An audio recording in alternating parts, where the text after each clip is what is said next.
2 heures après l'accouchement, mon mari a dit « J'ai déjà un fils avec une autre femme. Je ne reconnaîtrai pas le tien. » J'ai simplement hoché la tête et commencé à préparer ma vengeance. Le lendemain, trouvant sa femme et son bébé partis, le regret l'a rendu fou. Alexandre recula la chaise visiteur et s'assit à environ 1 mètre de mon lit d'hôpital. La distance n'était ni particulièrement grande ni petite, mais j'avais l'impression qu'un mur impénétrable venait de se matérialiser entre nous. Sa voix était parfaitement neutre, dépourvue de toute émotion, comme s'il discutait des prévisions météorologiques pour Paris ce soir-là. On m'avait sorti de la salle d'opération après une césarienne d'urgence moins de 2 heures auparavant. L'épuisement et la douleur brûlante de mon incision rendaient difficile le moindre mouvement. Pourtant, j'essayais de toutes mes forces de regarder le visage de l'homme que j'avais tant aimé. Nous étions mariés depuis 3 ans. J'avais vu ce visage d'innombrables fois dans mes rêves, à la lumière du jour, à la lueur des bougies, mais il ne m'avait jamais semblé aussi étranger qu'à cet instant. Il prit une profonde inspiration de l'air antiseptique de l'hôpital et prononça lentement ces mots, « En fait, j'ai déjà un fils. » Mon esprit devint instantanément complètement vide. À côté de mon oreille, le moniteur médical bipait rythmiquement. Mais à cet instant, cela ressemblait au glas de mon mariage. Il ne semblait absolument pas gêné par mon manque de réaction. Ou peut-être l'avait-il anticipé et avait-il préparé son texte à l'avance. Il a un peu plus d'1 an maintenant. C'est un garçon formidable. Il s'appelle Marcel. Et tu connais d'ailleurs la mère de Marcel. C'est Chloé, ma jeune associée. Chloé. Ce nom me transperça le cœur comme une aiguille empoisonnée. La même fille aux yeux vifs qui suivait Alexandre partout, qui m'appelait sa mentor de sa douce voix, me regardant avec des yeux pleins d'admiration. La même fille adorable qui rendait fréquemment visite à notre appartement du 16e arrondissement quand j'étais enceinte, apportant des muffins faits maison sans gluten et me disant avec sollicitude de me reposer et de prendre soin de moi. Qui aurait pu imaginer que sous cette gentillesse sirupeuse se cachait le calcul le plus froid et la trahison la plus éhontée ? Un goût de cuivre me monta à la gorge, et l'incision sur mon abdomen s'enflamma d'une telle agonie qu'il me sembla qu'elle avait été déchirée par cette trahison monstrueuse. J'ai failli m'évanouir, mais je n'avais pas le droit d'abandonner. J'ai regardé Alexandre. Il n'y avait pas une once de culpabilité dans ses yeux, seulement une franchise égoïste et glaçante. Chloé a une constitution délicate, et porter Marcel a été incroyablement difficile pour elle, continua-t-il. Je ne peux pas faire quelque chose d'aussi bas que l'abandonner. Honnêtement, je voulais te le dire plus tôt, mais j'avais peur que cela n'affecte négativement ton état émotionnel pendant la grossesse. Quelle considération incroyable. Pendant que je portais son enfant, subissant de graves nausées matinales, regardant mon corps changer et souffrant de nuits blanches, il jouait à la famille heureuse avec une autre femme. Et pendant que j'étais entre la vie et la mort sur la table d'opération, il ne pensait qu'à la façon de me forcer à absorber ce coup et à ouvrir la voie à son fils illégitime. Mon cœur se refroidit régulièrement jusqu'à devenir un bloc de glace solide. Je sentis les larmes monter, mais le froid mordant en moi sembla les geler avant qu'elles ne puissent tomber. Je n'ai pas fait de crise d'hystérie. Je n'ai pas posé de questions et je n'ai pas crié. Je l'ai juste regardé en silence, comme si je regardais un clown pathétique. Mon calme sembla surprendre Alexandre légèrement, mais il l'attribua rapidement à ma faiblesse physique et au choc. Il s'éclaircit la gorge et révéla enfin le véritable but de sa visite. Écoute, la famille Dubois a déjà un héritier mâle maintenant.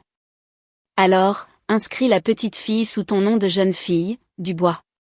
Je paierai une pension alimentaire tous les mois, mais elle ne sera pas incluse dans le fonds fiduciaire de la famille Dubois.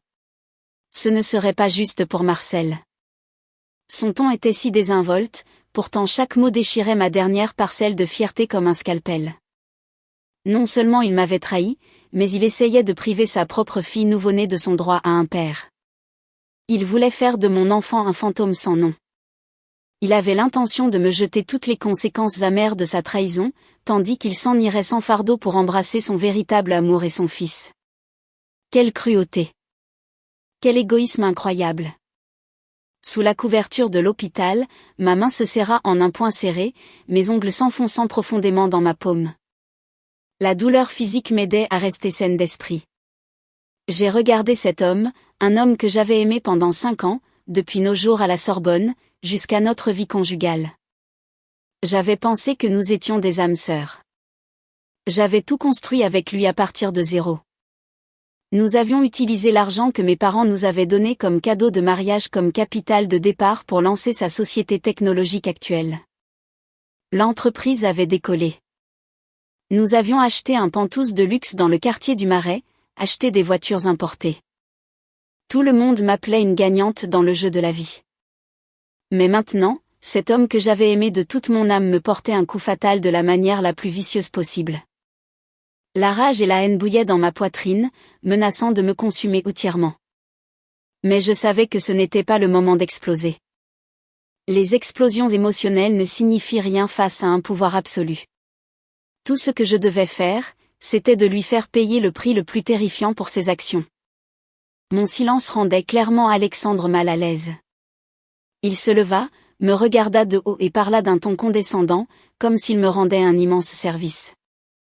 Solène, je sais que c'est un choc énorme pour toi, mais puisque les choses ont tourné ainsi, faire une scène est inutile.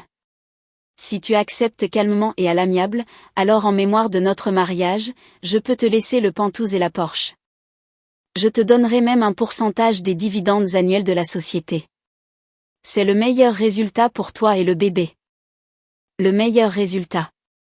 J'ai finalement ouvert la bouche. Ma voix était si rauque que je ne la reconnaissais même pas. Et sinon, quoi? Je suis censée rester dans le Pantouse des Dubois avec un bébé dans les bras et te regarder, Chloé et Marcel jouer à la famille heureuse. Solène, ne sois pas gourmande. Ces mots glacials éteignirent officiellement la toute dernière étincelle de mon cœur.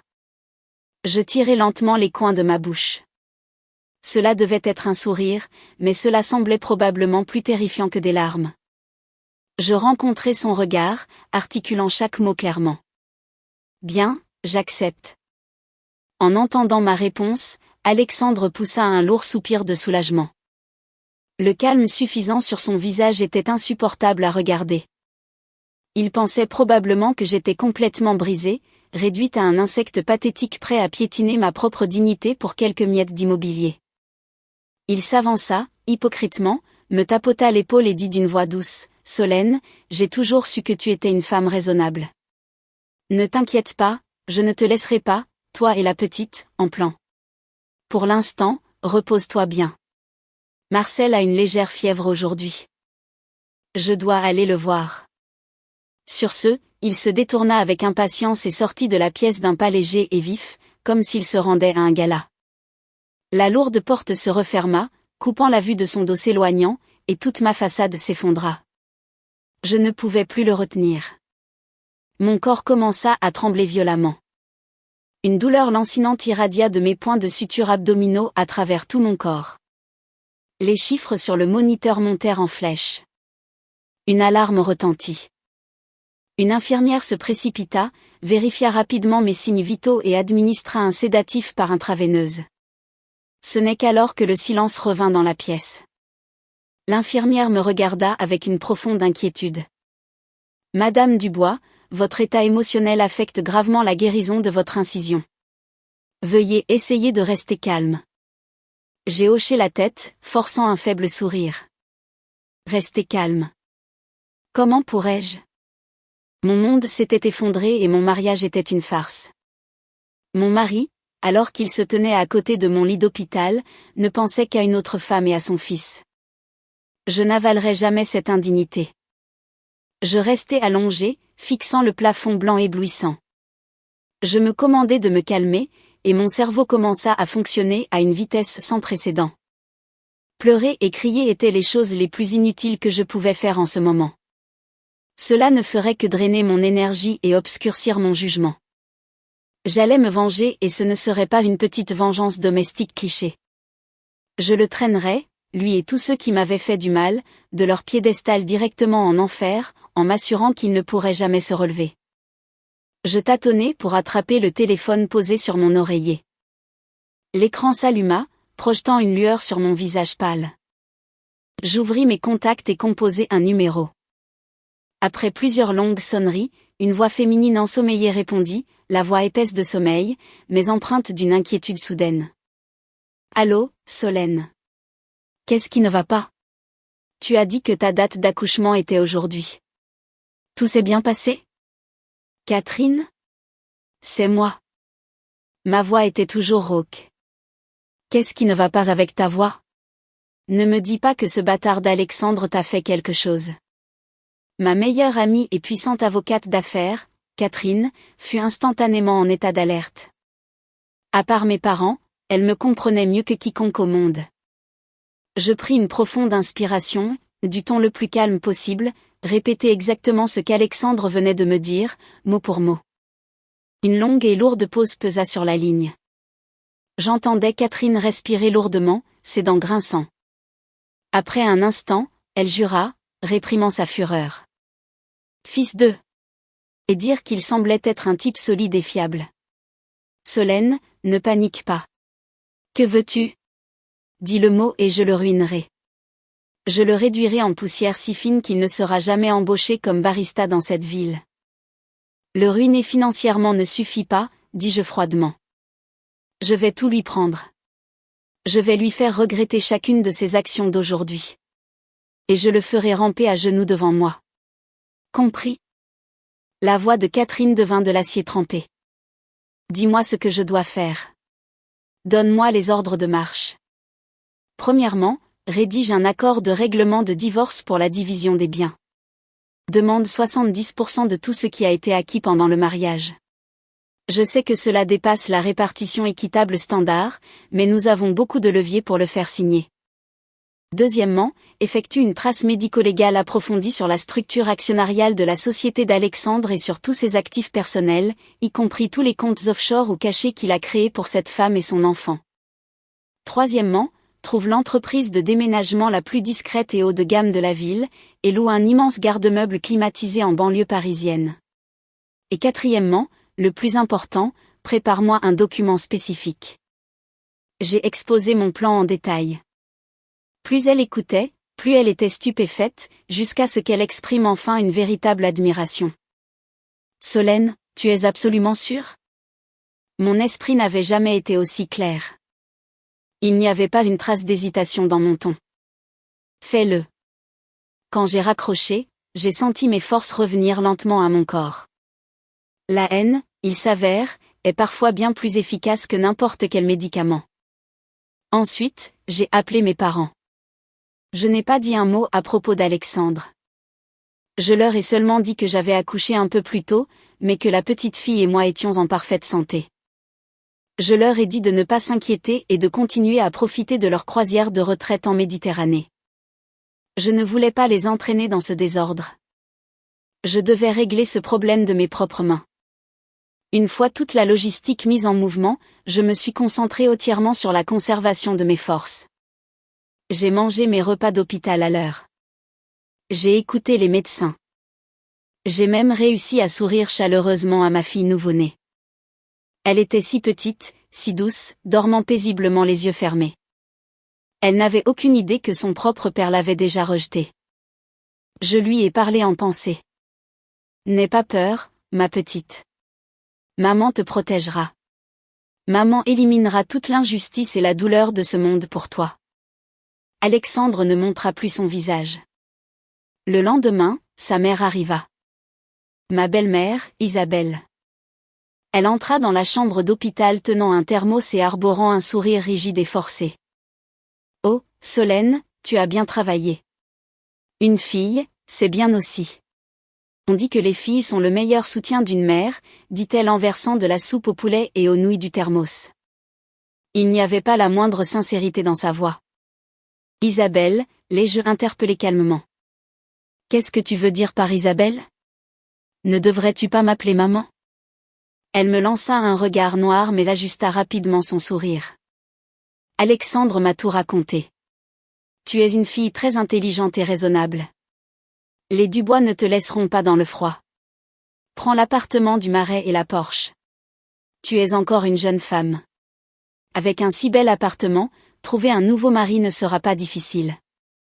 Ces mots étaient pratiquement une copie conforme de ceux d'Alexandre. Clairement, mère et fils avaient répété la scène. En regardant son visage suffisant et légèrement tordu, j'ai ri intérieurement. Elle n'avait aucune idée que son précieux fils en or allait bientôt être fauché et qu'elle-même devrait passer du rôle de riche matriarche parisienne à celui d'une simple retraitée luttant pour nourrir sa progéniture. Tu as raison. J'ai hoché la tête docilement et j'ai commencé à siroter la soupe qu'elle m'avait tendue. Ma docilité l'a mis complètement à l'aise. Elle commença à divaguer sur la façon dont son petit-fils était intelligent et adorable, sur la façon dont Chloé était obéissante et attentionnée, et commença même à exposer l'avenir de leur nouvelle famille de 3. Une fois que Marcel sera un peu plus âgé, nous le mettrons à l'école alsacienne ou au lycée Henri IV. La société technologique d'Alexandre se porte si bien. Tout ira à Marcel finalement. Quant à cette petite fille que tu viens d'avoir, elle marqua une pause, son ton dégoulinant de condescendance. Si tu la ramènes pour Noël et les anniversaires, ce sera suffisant. Elle a quand même du sang du bois. J'ai écouté en silence. Je n'ai pas interrompu. Je n'ai pas argumenté. J'ai simplement gravé chacun de ces mots dans mon cerveau. Tout cela allait bientôt servir de base parfaite pour détruire complètement cette famille. Après 5 jours à l'hôpital, j'ai été autorisée à sortir. Pendant ces 5 jours, Alexandre n'est apparu que le premier jour, utilisant des crises professionnelles et la maladie mineure de son fils comme excuse pour rester à l'écart. Seule ma belle-mère apportait de la soupe tous les jours. Ils appelaient cela des soins, mais en réalité, c'était de la surveillance. Elle était terrifiée que je change d'avis ou que je fasse un coup. J'ai parfaitement joué le rôle de la femme faible, brisée et abandonnée. Mes yeux étaient ternes. J'ai hoché la tête docilement à toutes leurs décisions. Ma performance les a parfaitement trompés. Le jour de ma sortie, Alexandre est venu me chercher. Il conduisait la même Porsche 911 que je lui avais achetée pour notre anniversaire de mariage. Il a prononcé quelques phrases de préoccupation répétées. « Les points de suture te font-ils toujours mal ? Qu'a dit le médecin ? » « Je vais bien, » répondis-je doucement, serrant ma fille contre ma poitrine. Le trajet jusqu'à la maison fut silencieux. Il essaya d'engager la conversation plusieurs fois, mais voyant mon expression vide et accablée de chagrin, il ravala ses mots. Il ne se souciait probablement pas de ce que je ressentais tant que j'acceptais docilement ma nouvelle réalité. Quand nous sommes revenus au Penthouse où nous avions vécu pendant 3 ans, tout était exactement pareil. Notre énorme portrait de mariage était toujours accroché au mur du salon. Sur la photo, je souriais radieusement, et les yeux d'Alexandre brillaient d'amour. Maintenant, cela ressemblait à une mauvaise blague. Alexandre m'a aidé à m'installer. L'infirmière de nuit qu'il avait embauchée est arrivée peu après. Il lui a donné quelques instructions, puis a rapidement attrapé son manteau. Il y a une réunion d'urgence du conseil d'administration. Je dois y aller. Je pourrais ne pas rentrer ce soir. Chloé a aussi besoin d'aide avec Marcel. Si tu as besoin de quelque chose, demande à l'infirmière. Le regardant disparaître par la porte d'entrée, j'ai souri froidement. Comme c'était pratique. Il ne prenait même plus la peine de trouver des mensonges crédibles. La seconde où il fut parti, j'ai composé le numéro de Catherine. Tout est prêt. La voix calme et confiante de ma meilleure amie résonna dans le haut-parleur. Tenant ma fille, je jetai un dernier regard autour de cette maison pleine de nos souvenirs. Le canapé en cuir italien du salon que nous avions choisi ensemble. Les orchidées sur la terrasse que j'avais plantées moi-même. Dans son bureau, les plans d'affaires que j'avais passé des nuits entières à écrire pour ces start-up étaient toujours sur le bureau. Je pensais que c'était mon refuge. Maintenant, je savais que c'était juste une prison magnifiquement conçue. Je ne ressentais pas une goutte de regret. Je suis entrée dans la chambre principale, j'ai ouvert mon dressing et j'ai fait une seule valise avec mes vêtements et les affaires du bébé. Puis j'ai ouvert le coffre-fort mural. À l'intérieur se trouvaient les titres de propriété, les bijoux de famille que mes parents m'avaient donnés pour le mariage, et un objet incroyablement crucial. C'était la sauvegarde physique du grand livre parallèle de l'entreprise, que j'avais accidentellement découvert il y a des mois.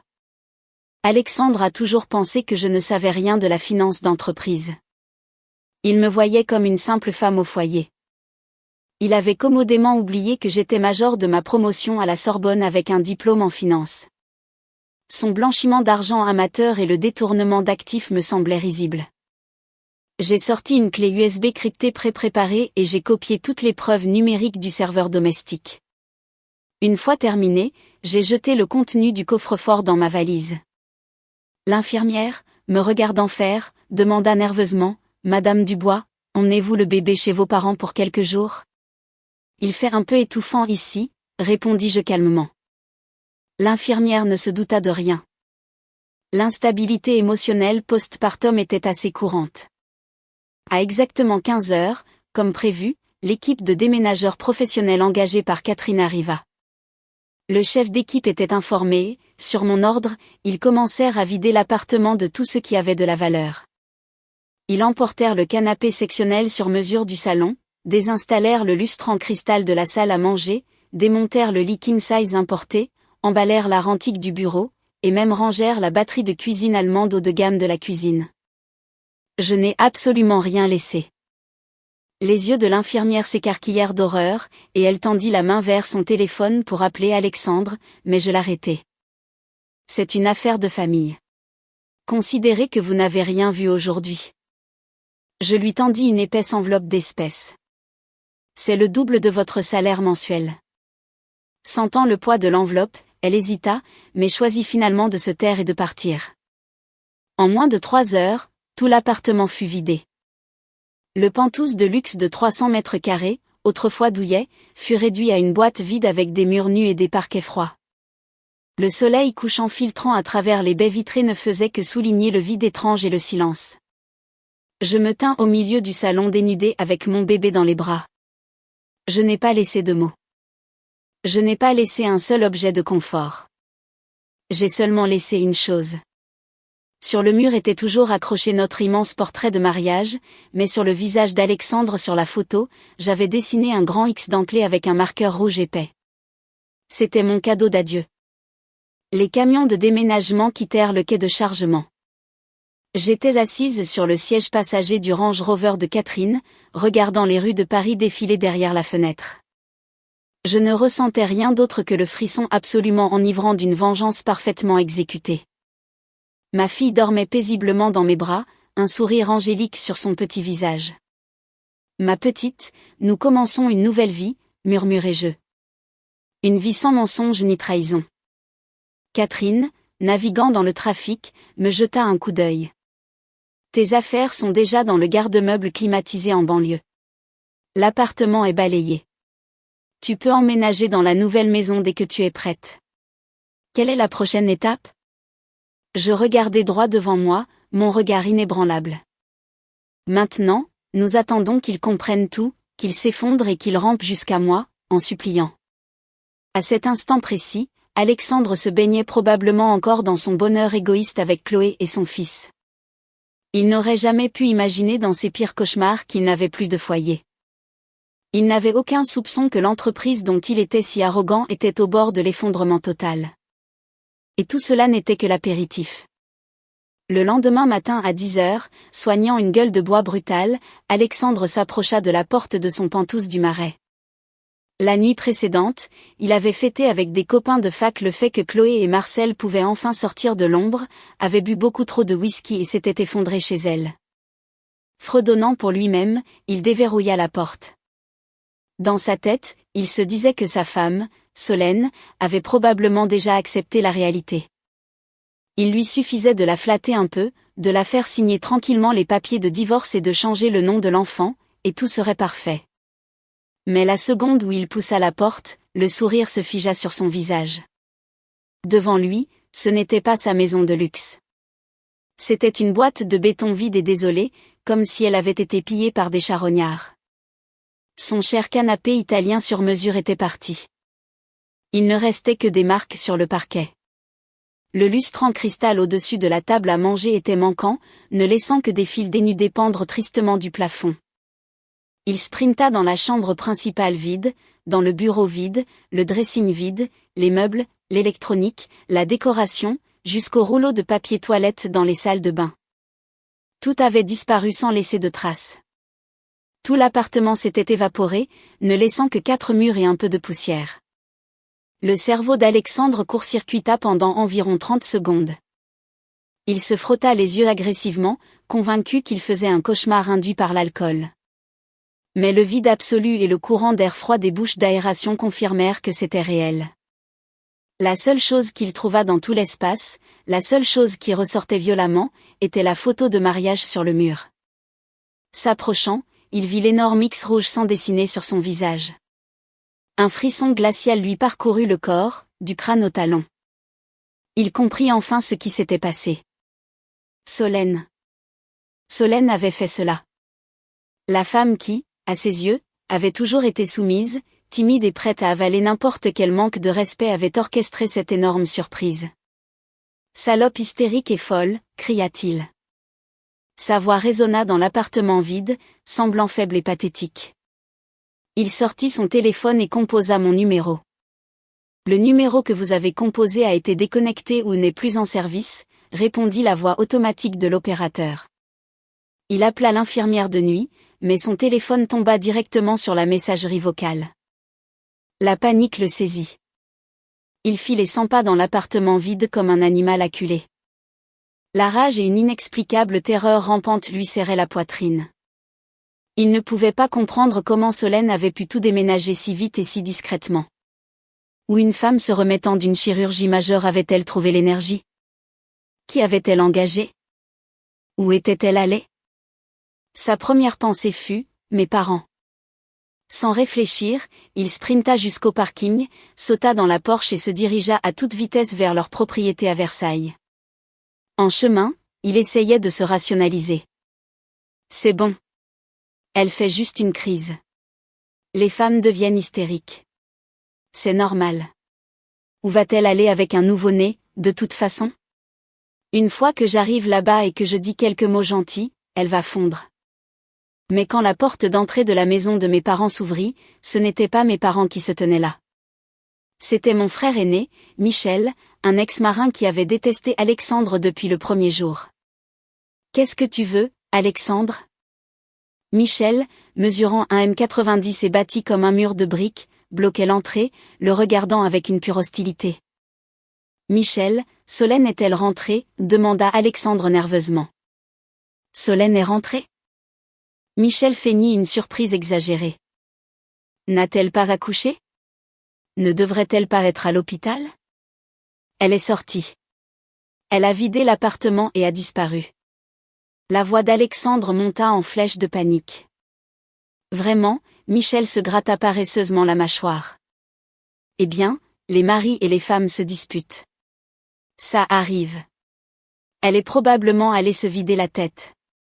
Elle reviendra dans quelques jours. Tu es un homme adulte. Pourquoi hyperventilates-tu? Alexandre perdit la capacité de parler. Il savait très bien que Michel se moquait de lui. Il pensa à le pousser, mais en regardant les poings de Michel, chacun de la taille d'un parpaing, il se dégonfla. Il fut réduit à rester sur le porche, criant. Il cria que les Dubois n'avaient aucun respect pour lui, que c'était illégal. Michel ne se fâcha même pas.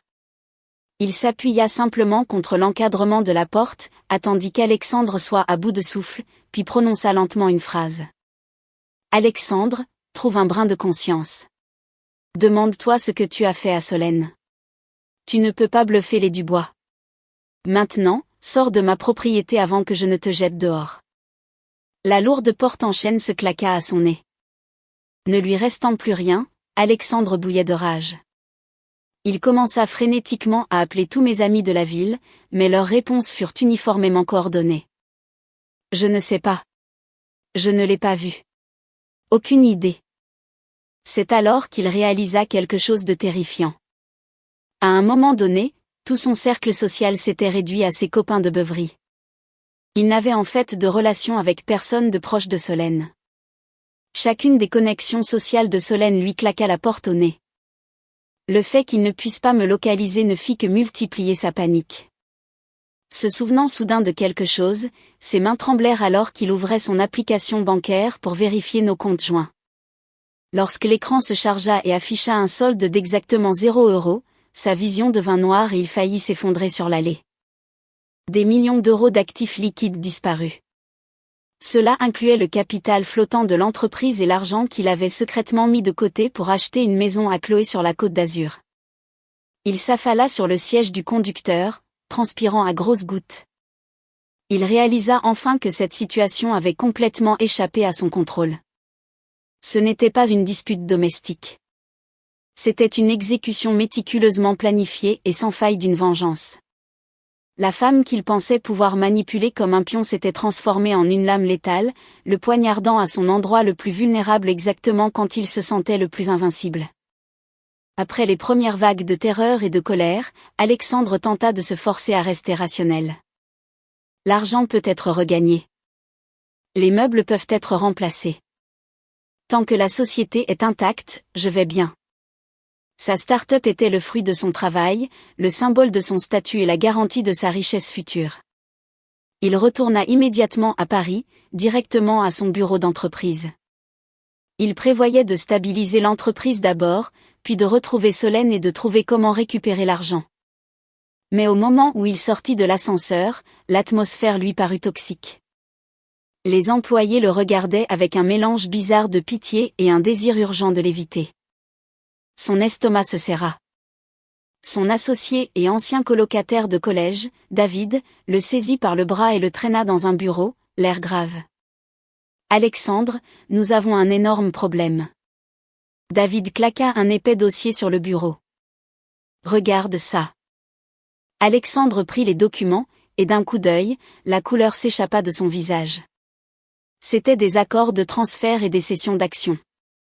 Les contrats stipulaient clairement que Solène avait transféré l'intégralité de sa participation de 30% en tant que fondatrice à un fonds d'investissement activiste impitoyable de Wall Street dont il n'avait même jamais entendu parler, et elle l'avait transféré pour des miettes.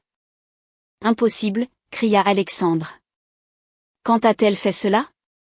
Pourquoi n'ai-je pas été averti ? » Les actions de Solène avaient été acquises avec l'argent de départ de ses parents lorsque la SARL avait été formée.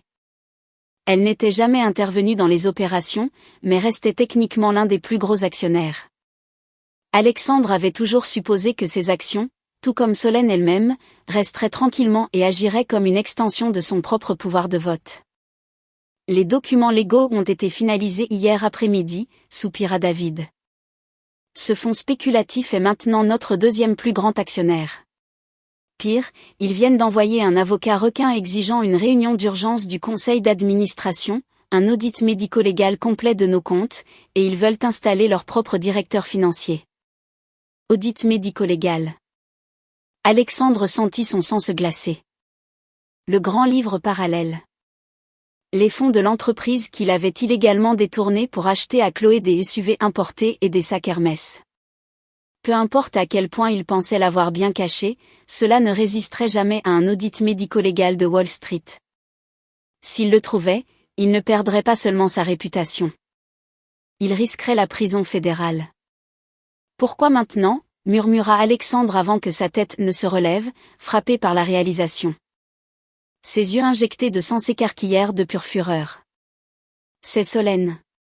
Elle a fait ça. Elle a vendu les actions et laissé les loups entrer dans la bergerie. Cette vipère de... Alexandre, à quoi bon crier maintenant ? David le regarda avec une expression compliquée. Dis-moi la vérité. Qu'est-ce que tu as fait à Solène ? Comment as-tu pu la pousser à faire quelque chose d'aussi nucléaire ? Alexandre ouvrit la bouche mais ne put prononcer un mot. Que pouvait-il dire ? Oh, le jour où elle a accouché après une chirurgie, je lui ai dit que j'avais un fils bâtard avec notre jeune associé et que j'effaçais sa fille de ma famille. Il ne pouvait pas se résoudre à le dire à voix haute. À ce moment-là, son téléphone portable vibra. C'était un numéro inconnu. Il répondit, hébété. Alexandre Dubois, demanda une voix féminine calme et professionnelle. Qui est-ce ? Je suis Catherine Vance, avocate et conseillère juridique officielle de Solène Dubois. Je vous informe formellement que ma cliente dépose une demande de dissolution de mariage. Divorce. Génial. Il était temps. Dites à cette folle de me rendre mon argent, cria Alexandre hystériquement dans le téléphone. La division des biens sera gérée strictement par les tribunaux, défendant les droits légaux de ma cliente, répondit l'avocate d'un ton sec et imperturbable. De plus, nous vous avons transmis un document spécifique. Il vient d'être signé par votre réceptionniste. Veuillez le consulter immédiatement. Quel document? Une nauséeuse sensation de terreur envahit Alexandre. Copie de preuves détaillant votre détournement de fonds d'entreprise, votre fraude fiscale et votre évasion fiscale. Les originaux ont déjà été soumis à l'AMF et à la division de la criminalité financière de la police judiciaire. Les mots de l'avocate frappèrent Alexandre comme un seau d'azote liquide. Des preuves? Quelles preuves pouvait-elle bien avoir? Il avait effacé les serveurs. C'était impossible. Il laissa tomber le téléphone et s'effondra dans le fauteuil en cuir, l'air d'avoir été vidé de son âme. Une minute plus tard, la réceptionniste apporta nerveusement une épaisse enveloppe Chronopost. Lorsque les mains tremblantes d'Alexandre la déchirèrent, son univers explosa complètement. À l'intérieur se trouvaient des impressions côte à côte des 2 grands livres. Les livres blancs pour le fisc et les livres noirs dont lui seul connaissait l'existence. Chaque montant détourné, chaque virement de société écran était encerclé à l'encre rouge vif. Et ce n'était pas seulement de la comptabilité. Il y avait des reçus de virements à Chloé, des factures d'articles de luxe, et même des photos privées intimes de lui et Chloé ensemble. Il eut l'impression d'avoir été mis à nu et jeté sur la place de l'Étoile. Tous ces sales secrets étaient exposés au public. Il glissa de sa chaise sur le sol, tremblant de façon incontrôlable. Il ne pouvait pas comprendre comment Solène avait eu accès à cela. Le grand livre parallèle était crypté sur un disque local dans le coffre-fort de l'appartement, et il était le seul à connaître le code. Et puis il remarqua la toute dernière feuille de papier dans l'enveloppe. Ce n'était pas un document financier. C'était le résultat d'un test ADN, un test de paternité pour son précieux et bien-aimé fils, Marcel. Tout en bas, des lettres noires grasses éplaient la conclusion, probabilité de paternité, 0%. Alexandre fixa ces chiffres sans cligner des yeux. Son cerveau s'arrêta simplement. Le fils dont il était si immensément fier, le fils pour qui il était prêt à jeter sa propre fille de sang dans la rue, n'était pas le sien. C'était comme si une bombe nucléaire avait explosé dans son crâne. Ce qu'il regardait n'était pas seulement un morceau de papier. C'était une condamnation à mort pour toute sa vie. Le garçon pour qui il avait commis des crimes fédéraux, trahi sa famille et détruit sa femme était l'enfant d'un étranger. Cette vérité était infiniment plus horrible et destructrice qu'une faillite d'entreprise ou la menace de la prison. Il s'assit sur le sol du bureau comme une gargouille de pierre, serrant cette mince et incroyablement lourde feuille de papier. Chaque cellule de son corps criait « Je n'y crois pas. C'est impossible. C'est un mensonge. » Solène a forgé sa vengeance. Il se leva violemment, attrapa ses clés de voiture sur le bureau et s'élança hors du bureau comme un fou. Il devait demander à Chloé. Il devait la confronter, exiger un autre test et prouver que tout cela était la sinistre conspiration de Solène. Il conduisit agressivement, se faufilant dans le trafic vers l'immeuble de luxe du Marais où vivait Chloé. Il lui avait acheté ce condo récemment, bien qu'il soit toujours au nom de sa SARL. À cet instant, l'imposant bâtiment de verre ressemblait à un gigantesque doigt d'honneur pointé sur lui. Il contourna le concierge, monta en ascenseur et ouvrit la porte. Dans le salon, Chloé tenait le bébé. Elle riait de quelque chose à la télévision aux côtés de sa mère, Isabelle, voyant un homme aux yeux écarquillés et hyperventilant faire irruption, les 2 femmes sursautèrent. « Alexandre, qu'est-ce qui s'est passé ? » « Des problèmes au travail ?» demanda Isabelle anxieusement. « Tu as l'air terrible. Tu te tues au travail. » Chloé se leva, tenant le bébé, et afficha une expression parfaite d'inquiétude peinte sur son visage. Alexandre ne répondit pas. Son regard était rivé sur l'enfant dans les bras de Chloé. Le bébé, qu'il pensait être une copie conforme de lui-même, lui semblait maintenant entièrement étranger. « Non. » Alexandre serra les dents et força le mot à sortir. Sa voix était rugueuse comme du papier de verre. « De qui est cet enfant ? » Le visage de Chloé perdit instantanément toute couleur. Instinctivement, elle serra le bébé plus fort contre sa poitrine. Alexandre, quel genre de folie est-ce? Marcel est ton fils. As-tu perdu la tête? Isabelle, évaluant la situation, s'avança immédiatement et lui pointa un doigt au visage. Alexandre Dubois, es-tu fou? Si Marcel n'est pas ton fils, de qui est-il? Ce n'est pas parce que tu es stressé au travail que tu as le droit de t'en prendre à ta femme et à ton enfant. Ma femme et mon enfant? Alexandre laissa échapper un rire lugubre et creux. Il jeta violemment les résultats du test de paternité au visage de Chloé. Regarde par toi-même. Regarde ce magnifique fils que tu m'as donné. Chloé poussa un cri lorsque les papiers la frappèrent, puis se dépêcha de les ramasser sur le tapis. Au moment où elle lut le contenu, les dernières gouttes de sang s'échappèrent de son visage, et elle s'effondra sur le canapé. Ses lèvres tremblèrent, mais elle ne put former un seul mot. Isabelle lui arracha les papiers des mains. Elle ne comprenait pas tout le jargon médical, mais elle comprit parfaitement le 0% en gras. Elle chancela et faillit tomber. Ça ne peut pas être. C'est une erreur, marmonna-t-elle. Mais la réaction physique de Chloé disait tout. Le cœur d'Alexandre toucha enfin le fond. Il se jeta sur Chloé, l'attrapa par le col de sa blouse en soie, la tira du canapé et cria comme un homme possédé. Qui est-ce? Qui est le gars? Chloé, paralysée par la terreur, éclata en sanglots bruyants et laids. Je ne sais pas. Je jure que je ne sais pas. Alexandre, s'il te plaît, écoute-moi. Laisse-moi expliquer. Expliquer. Qu'y a-t-il à expliquer, bordel de merde? La santé mentale d'Alexandre s'effondra complètement.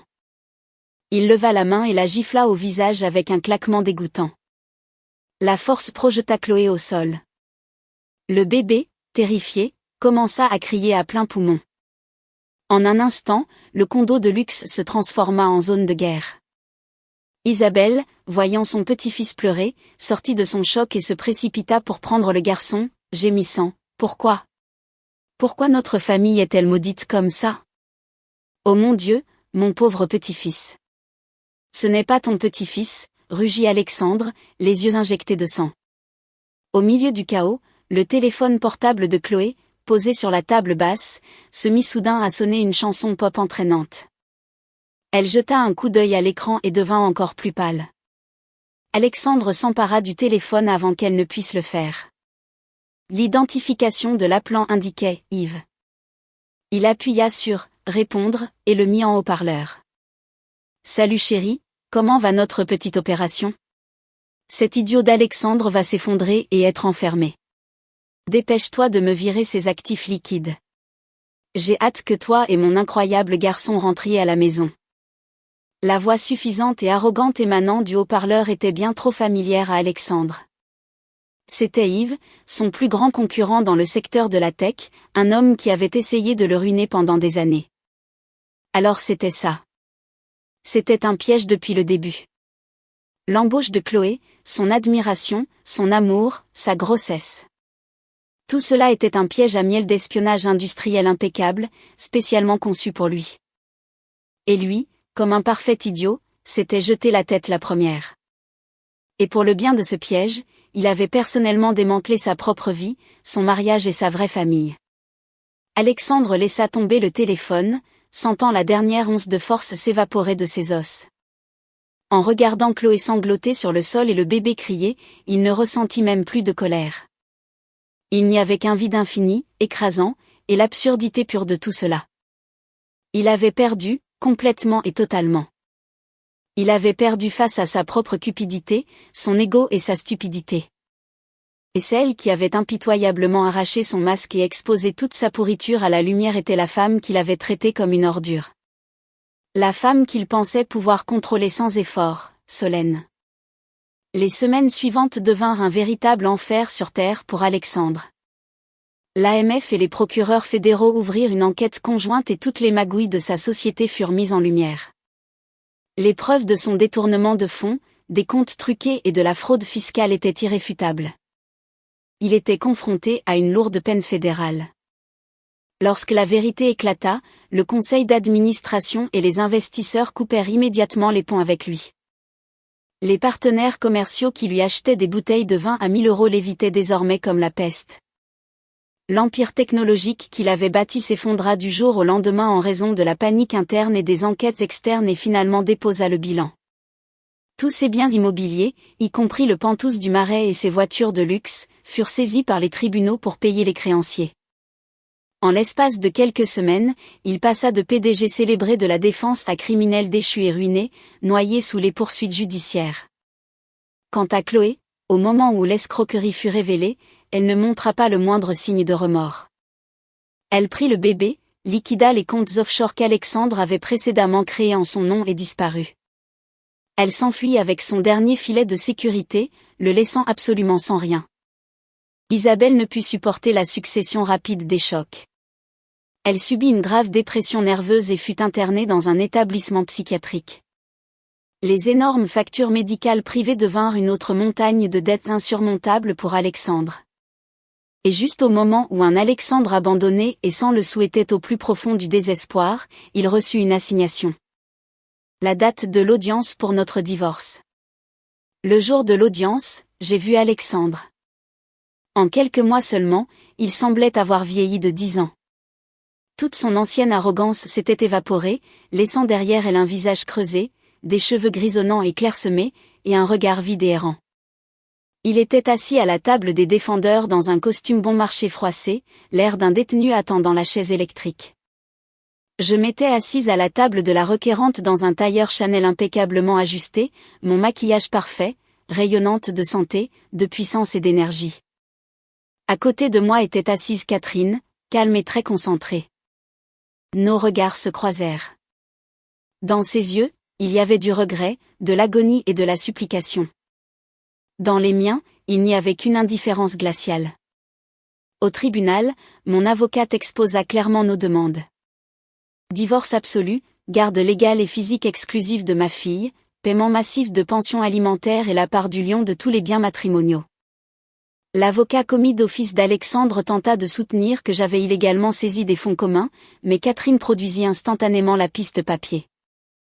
Les registres prouvaient que la grande majorité du capital de nos comptes avait été donnée par mes parents ou était ma propriété prénuptiale.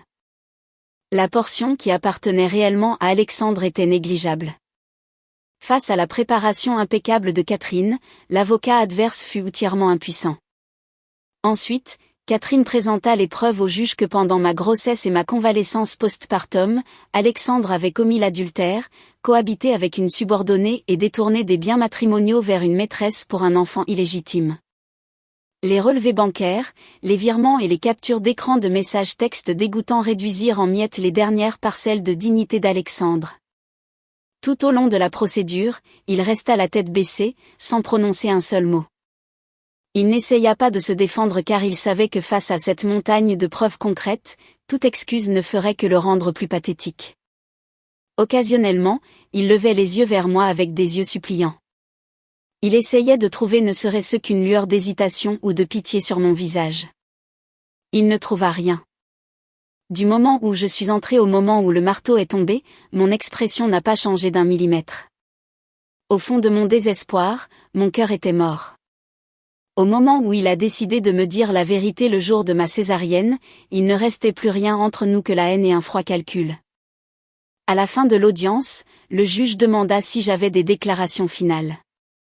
Je me levai, jetai un coup d'œil à Alexandre, et regardant directement le juge, je parlais clairement, « Votre honneur, je demande au tribunal une ordonnance changeant le nom de famille de ma fille pour mon nom de jeune fille, Dubois, et exigeant qu'à partir de ce jour, elle n'ait absolument aucun lien légal ou personnel avec la famille Dubois. » Mes paroles agirent comme un coup fatal.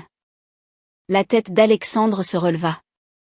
Une pure horreur et une douleur insupportable inondèrent ses yeux. Il avait accepté la perte de son entreprise, de son argent, et même sa peine de prison imminente. Mais l'idée que son unique enfant de chair et de sang, sa fille, coupe définitivement les liens avec lui, ça, il ne pouvait pas le supporter.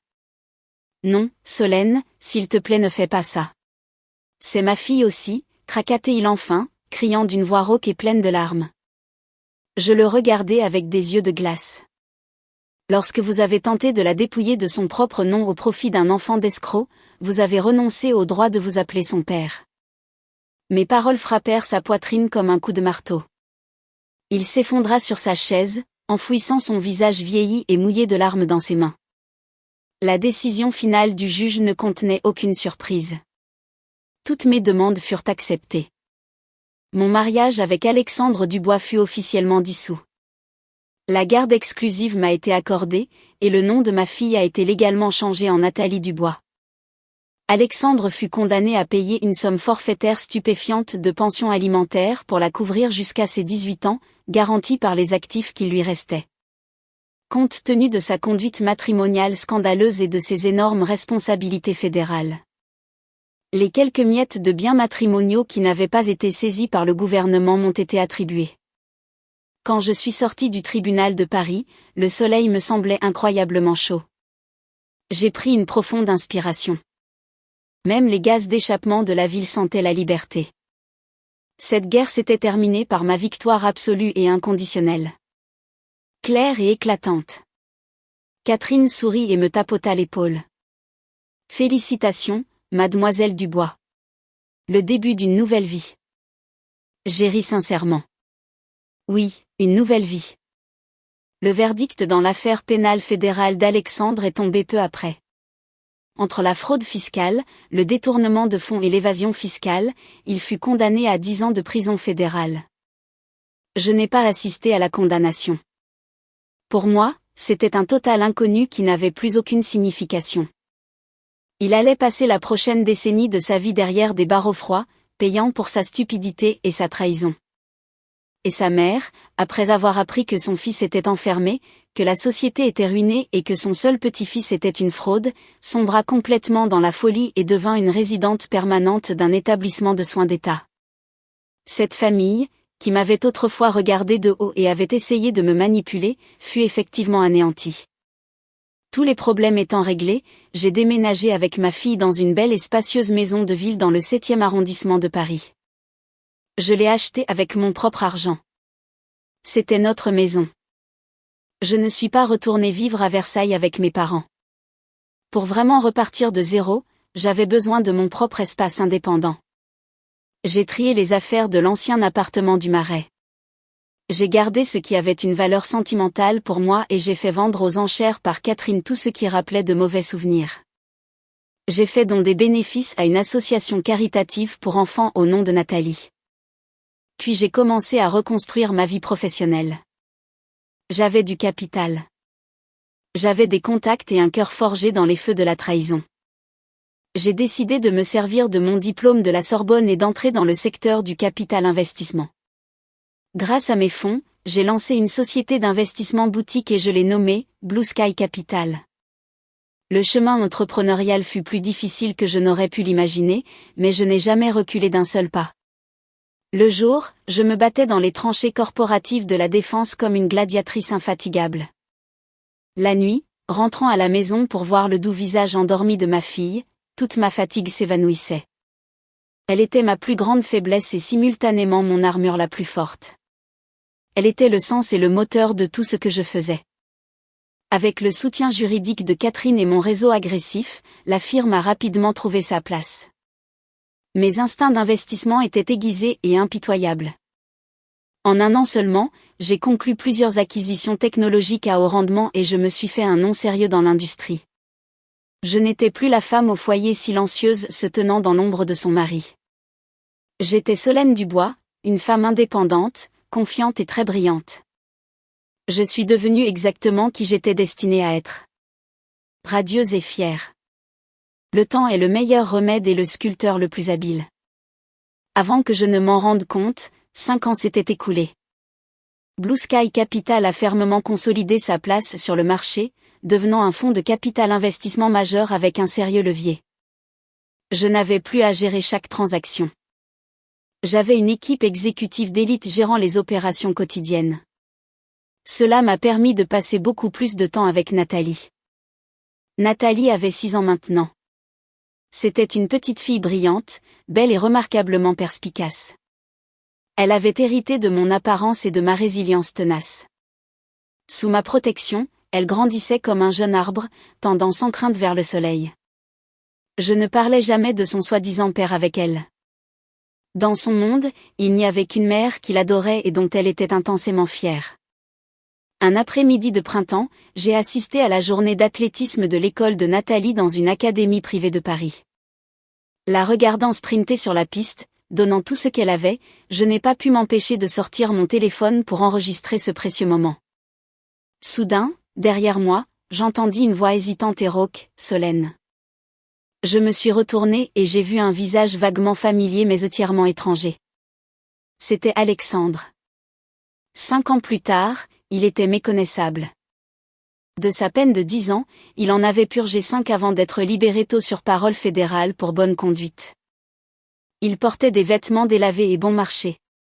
Ses cheveux étaient fortement grisonnants et clairsemés au sommet du crâne. Son visage était marqué de rides profondes et usées, et ses yeux étaient troubles, dépourvus de toute lumière ou ambition. Sans la légère trace de ses anciens traits, je n'aurais jamais reconnu le PDG technologique arrogant en costume sur mesure.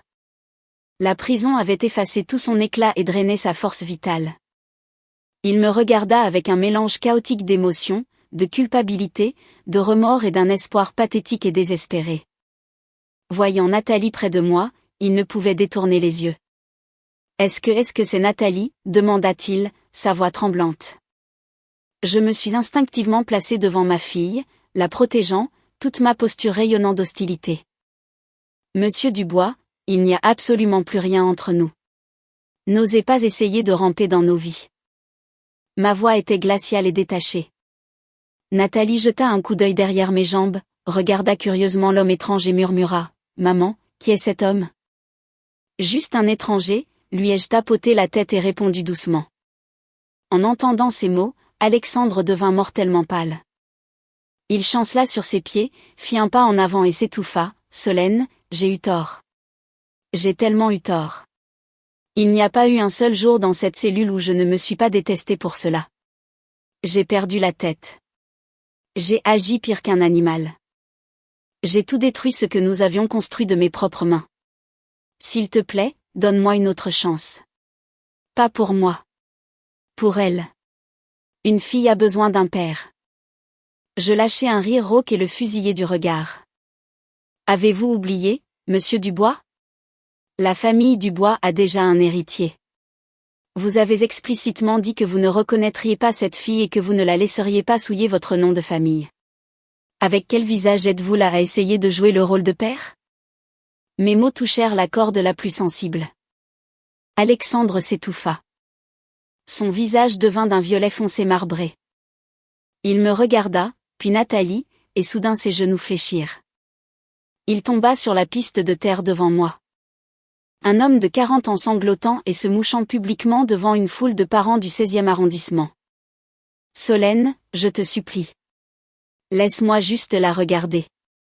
Laisse-moi la prendre dans mes bras, s'il te plaît. Je ne veux rien d'autre. Je veux juste voir ma fille.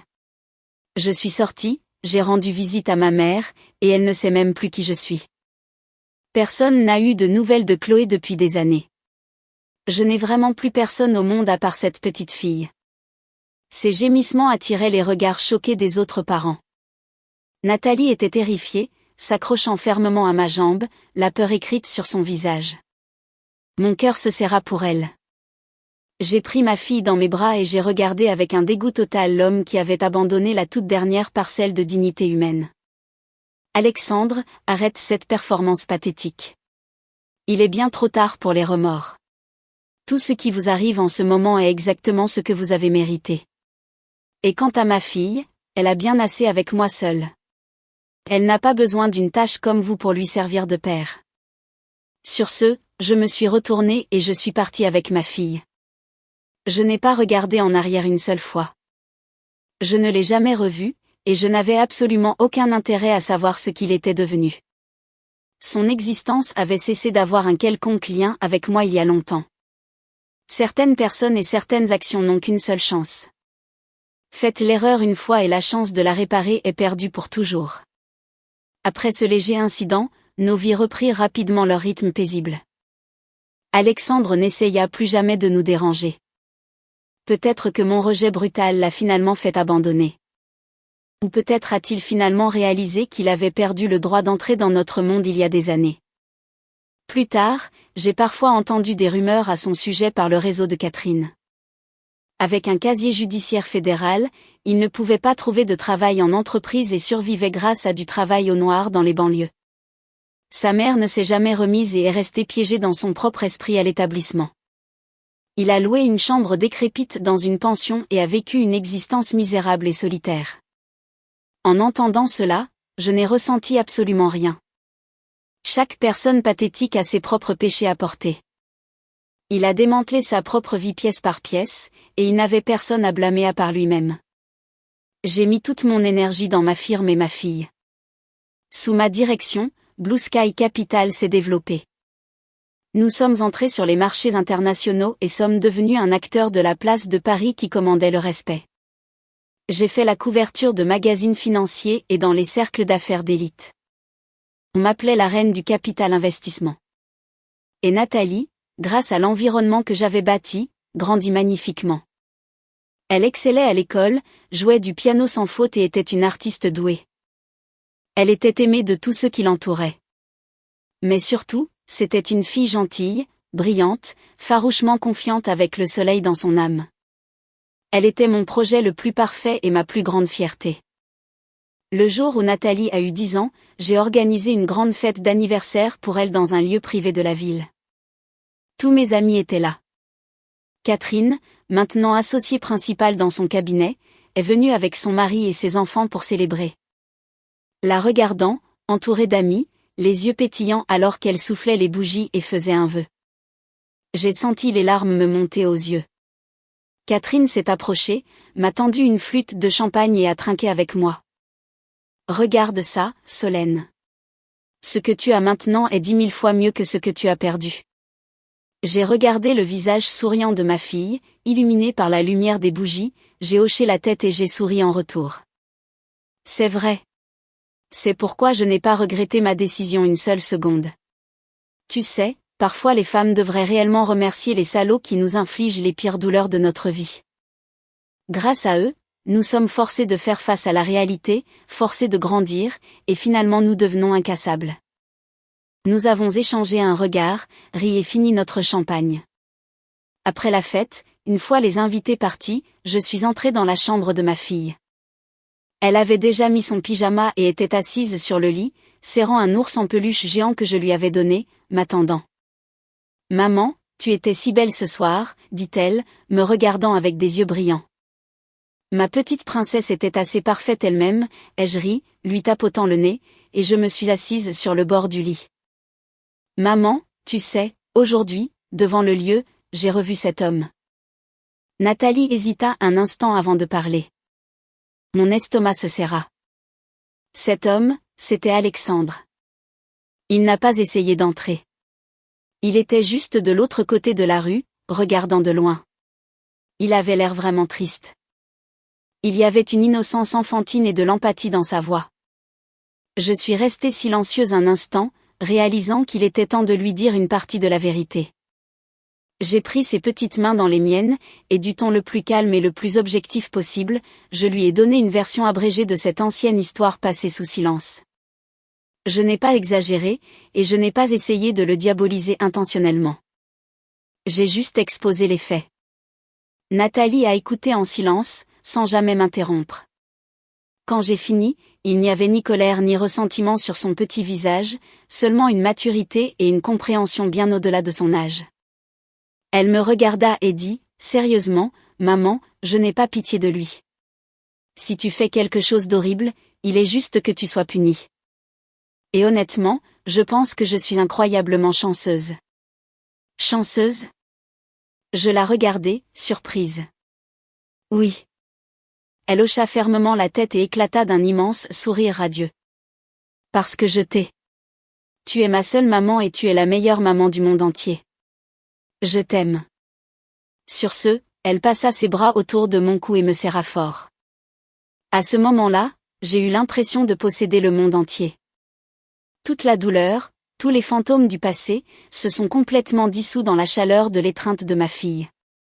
Dehors, Les lumières de la ligne d'horizon de New York scintillaient comme la Voie lactée.